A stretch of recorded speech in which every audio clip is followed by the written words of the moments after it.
Hello guys, in this video I will explain about cause for the Beirut explosion and damage. Okay, then without further delay, let's get into the video guys.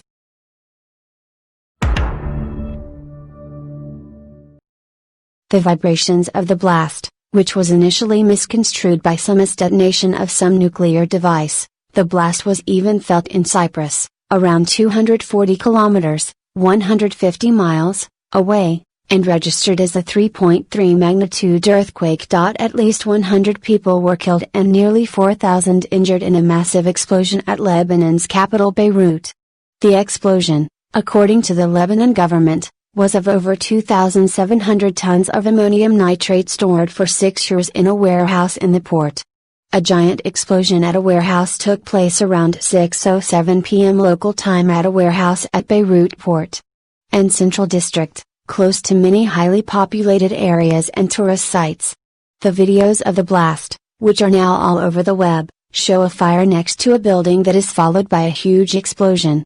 Based on the visuals and sounds during the initial fire, experts have said that it could possibly be of firecrackers.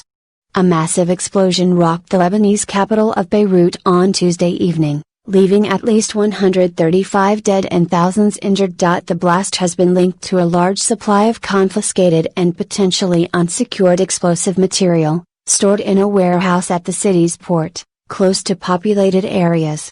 As world leaders and international organizations step in to offer assistance, local officials are also launching an investigation into the blast. Authorities scrambled on Wednesday to treat the wounded, search for survivors, and assess the full extent of the damage.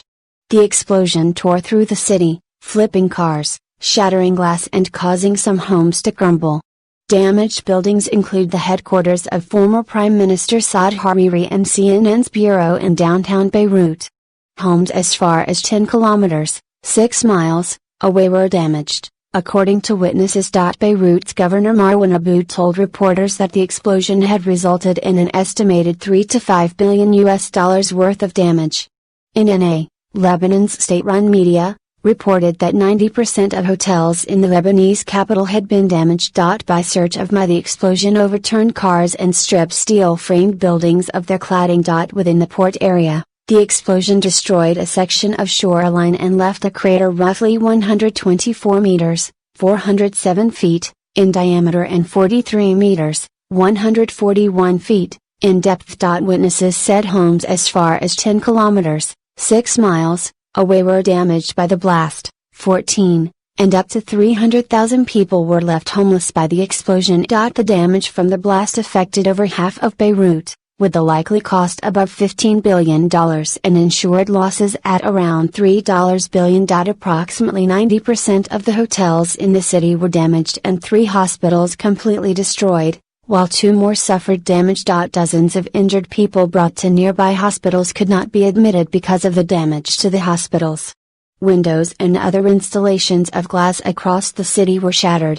This is clearly a very significant explosion, and the reported number of deaths is likely to be far higher than currently identified, said David Caldicott, a senior clinical lecturer in medicine at the Australian National University.